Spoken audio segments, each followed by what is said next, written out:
ये कहानी है 1938 की केरली नाम के एक आदमी की। हंगेरियन आर्मी और उस कंट्री का बेस्ट पिस्टल शूटर था।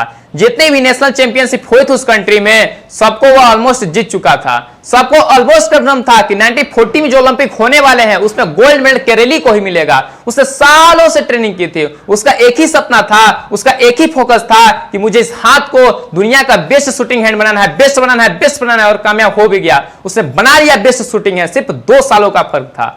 1938 में एक आर्मी का ट्रेनिंग कैंप चल रहा था। क्योंकि वो आर्मी में था तो एक एक्सीडेंट हो गया।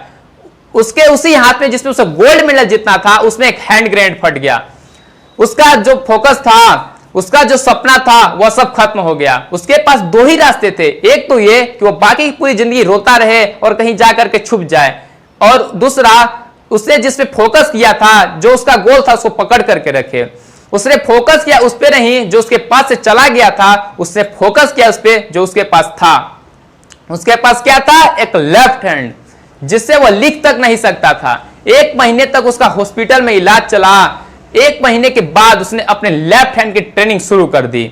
1 साल के बाद यानी कि 1939 में वह वापस आया था और नेशनल चैंपियनशिप हो रही थी। वहीं पे हंगरी में बहुत सारे पिस्टल शूटर वहां पर आए हुए थे। उन्होंने उसे जाकर के कांग्रेट्स किया। यार, ये होता है स्पोर्ट्समैनशिप, ये होता है जज्बा। इतना सब कुछ होने के बाद तुम यहां आए हो हमें देखने के लिए और हमारा हौसला बढ़ाने के लिए।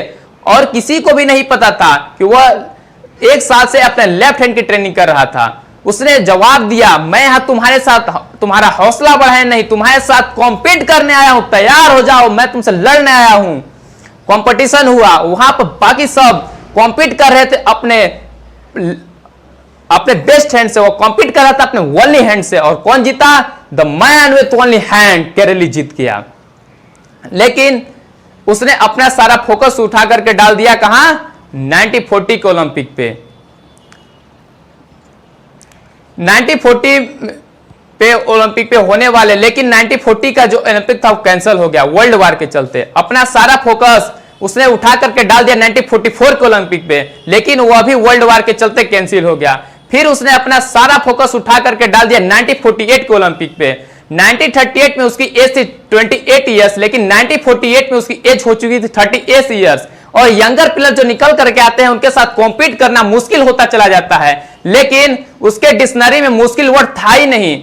वह गया और कंपटीशन हुआ और जीता कौन? The man with only hand, Karoly जीत गया। लेकिन वह तब भी नहीं रुका। उसने 1952 का ओलंपिक दोबारा से कॉम्पीट किया और उसमें फिर कौन जीता? The man with only hand, Karoly जीत गया। लगातार ओलंपिक के इतिहास में लगातार 2 गोल्ड मेडल उससे पहले किसी भी एथलीट ने नहीं जीता था। गाइज, एक लूजर के पास चले जाओ, उसके पास बहाने होगी, लिस्ट की बहाने होगी उसे ना करने की। मुझे इस वजह से मैं फेल हुआ, इस वजह से अपने लाइफ में कुछ नहीं कर पाया। लेकिन एक विनर के पास चले जाओ, उसके पास 1000 वजह होगी वो ना करने की जो वह करना चाहता है। उसके पास सिर्फ एक वजह होगी वो करने की जो वह करना चाहता है और कर जाएगा।